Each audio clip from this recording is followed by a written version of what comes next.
On a connu la machine à vapeur, puis l'électricité, et ensuite Internet. Chaque fois, le monde a changé.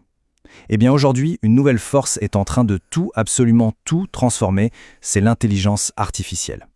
Franchement, il y a 20 ans, si on disait IA, on pensait tout de suite à des films, non? Matrix, Iron Man, c'était de la pure science-fiction. Un concept un peu fou, un rêve de chercheur dans son labo. Sauf qu'aujourd'hui, eh bien, ce n'est plus de la science-fiction du tout, c'est devenu notre réalité. L'IA, elle écrit, elle parle, elle dessine, elle code. En fait, elle fait déjà partie intégrante de notre quotidien. La question c'est comment est-ce que tout ça est arrivé si vite? On a l'impression que ça a explosé d'un coup. Et surtout, qu'est-ce que ça veut dire concrètement pour nos vies, pour nos métiers? C'est exactement ce qu'on va décortiquer ensemble. Alors, avant toute chose, juste pour qu'on soit bien clair sur ce dont on parle, l'IA, c'est quoi au fond? En gros, c'est l'art d'apprendre à une machine à faire des choses qu'on pensait réservées aux humains. Raisonner, comprendre et même créer. C'est vrai qu'on a cette impression que tout a débarqué d'un coup comme ça, du jour au lendemain, mais en réalité c'est un succès fulgurant qui a mis 70 ans à se construire. Allez, petit retour en arrière pour comprendre.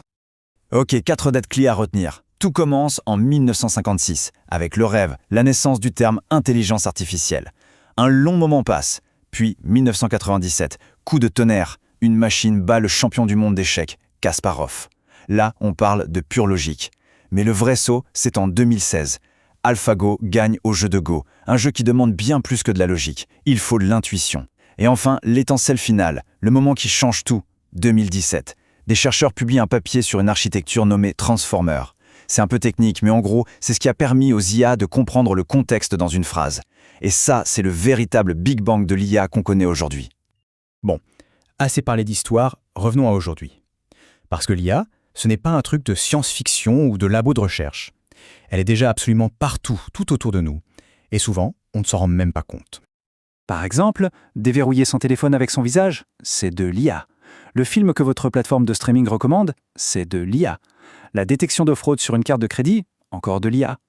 Et ça va plus loin. L'aide au freinage dans la voiture, la traduction instantanée d'une langue, et même l'analyse d'images médicales pour un diagnostic plus rapide, tout ça, c'est elle. Bon, maintenant, on va aborder le sujet qui fâche, ou en tout cas celui qui inquiète le plus, les emplois. La grande question, c'est qu'est-ce qui va arriver à nos métiers? Oui, la peur numéro 1, c'est celle-là. L'IA va nous voler nos jobs.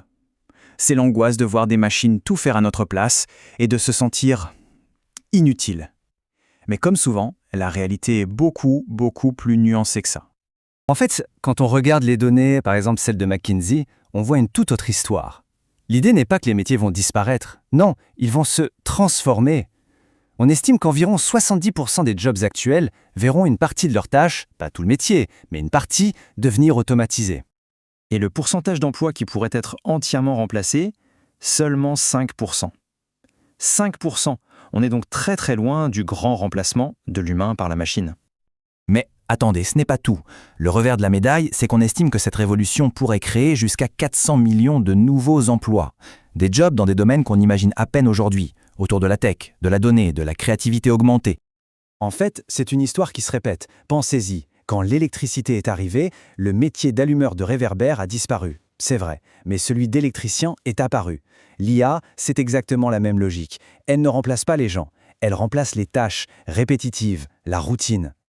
Parce que oui, il faut aussi parler des avantages, et ils sont juste énormes. On parle de gains de productivité absolument massifs, de la créativité qui devient accessible à tout le monde, et d'une accélération de la recherche scientifique comme on n'en a jamais vu.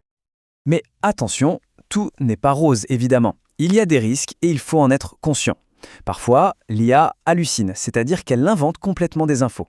Elle peut aussi refléter et même amplifier les biais qui existent déjà chez les humains. Et puis, il y a les grosses questions de la protection des données et de sa consommation d'énergie, qui n'est pas négligeable. C'est justement pour gérer ces risques que des règles du jeu commencent à être mises en place. On pense par exemple à l'AI Act en Europe ou au principe de l'UNESCO. Le but, c'est de s'assurer que tout ça se développe de manière éthique, fiable et sécurisée. Ok, on a vu d'où ça vient, on a vu où on en est. Maintenant, la partie la plus excitante. Qu'est-ce qui arrive après? La prochaine vague d'IA est déjà là, en train de se former. Alors à quoi ça va ressembler? D'abord, l'IA devient multimodale. Ça veut dire qu'elle ne se contente plus du texte. Elle comprend en même temps le texte, l'image, le son, la vidéo, tout en même temps. Ensuite, elle devient agentique. Imaginez un assistant autonome à qui on dit « organise-moi un week-end à Rome » et qui s'occupe de tout seul.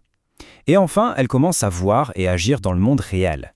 Et là, bien sûr, on ouvre la porte à une toute nouvelle ère pour la robotique. Mais s'il y a une seule chose à retenir de tout ça, c'est peut-être la suivante. Le futur, ce n'est pas un combat l'humain contre la machine, c'est l'humain avec la machine. Ce n'est pas un adversaire, c'est un partenaire, un outil qui va décupler nos propres capacités. Au final, l'IA n'est qu'un outil. Un outil incroyablement puissant, c'est certain, mais qui n'est ni bon ni mauvais en soi. Tout dépend de ce qu'on en fait. L'intelligence la plus importante, ce n'est pas celle de la machine, c'est la nôtre, celle qui va nous permettre d'apprendre à l'utiliser. Car l'avenir, il appartient à ceux qui sauront penser avec elle.